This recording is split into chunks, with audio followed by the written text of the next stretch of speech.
All right. Is Mitt Romney's campaign in trouble? For the first time yesterday, Romney acknowledged the possibility he may not win the nomination. Look, in trouble would mean that something bad might happen to me.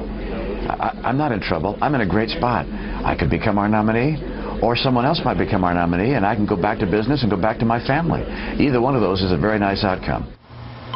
Christina Bellantoni is Associate Politics Editor for Roll Call. Jennifer Rubin writes the Right Turn blog for the Washington Post, and Cynthia Tucker is a Pulitzer Prize-winning syndicated columnist and a visiting professor at the University of Georgia. Welcome all. Good morning.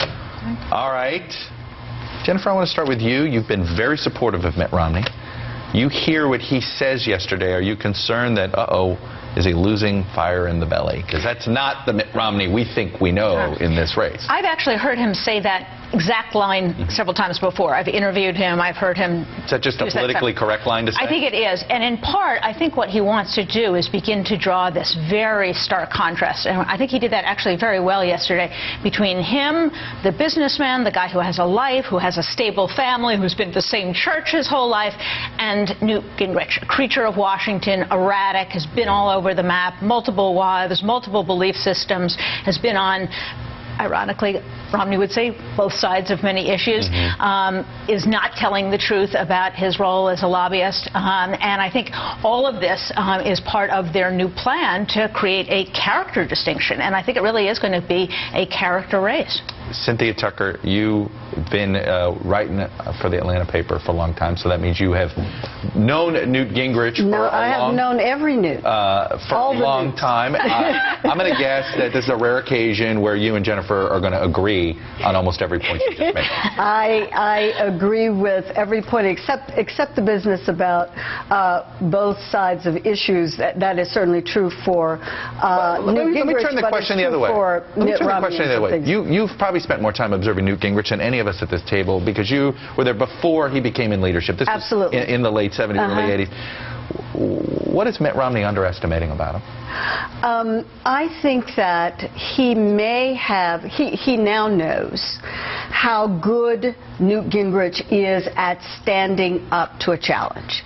If Mitt Romney thought that Newt was just going to immediately melt away over attacks on his character, fidelity to his wife, he clearly is not going to do that. I think all of us may have underestimated how much Newt may, or overestimated, excuse me, how much Newt may have needed the traditional campaign apparatus. Yeah. Mitt has a lot more money than Newt does. He has a much better organization than Newt does. But this campaign is turning all of that on its head. And one more thing I'll say about Mitt Romney.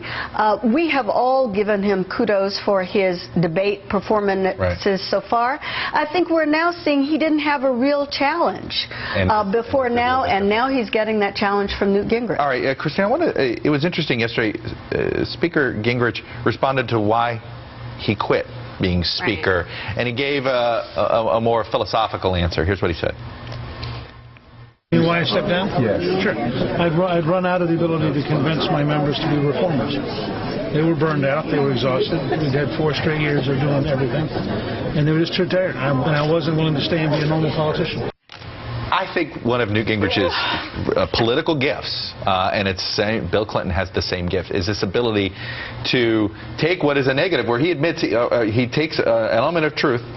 His members were burned out. He couldn't convince them anymore, but he couldn't convince them on his terms. They couldn't be reformers anymore. He sort of he paints puts a rose petal on it. Right. Well, and this is one of the reasons why this is such a fun story to cover, right? Because you've got how many former members who are going to be willing to come back to him on this and say, well, that's not exactly how I remember it. But I think it also really illustrates how well known this man is to the American people, and that's really changed the dynamic in this race. You know, Romney is very well known, and Newt Gingrich is very well known, and so they're really fighting it out on different terms. They're not trying to, one of them introduce themselves to the nation. And that brings me up to something, Jennifer. What is a new piece of? I mean, it's weird.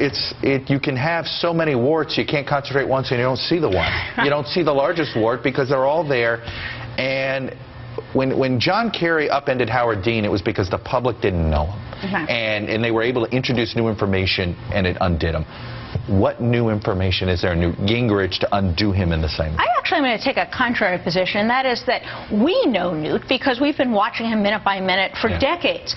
Most voters know him as the guy on Fox, the guy who's written books, and they see him and the guy who brought Republicans back from exactly.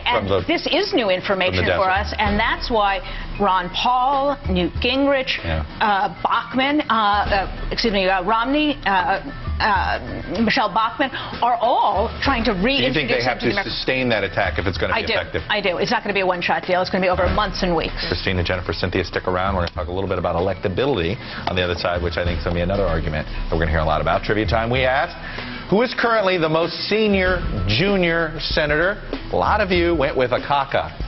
That is not correct. The answer is Tom Harkin, Democratic senator from Iowa, elected in 1984. Chuck Grassley, elected in 1980. So even after serving for more than a quarter of a century, he's still the junior senator from his state.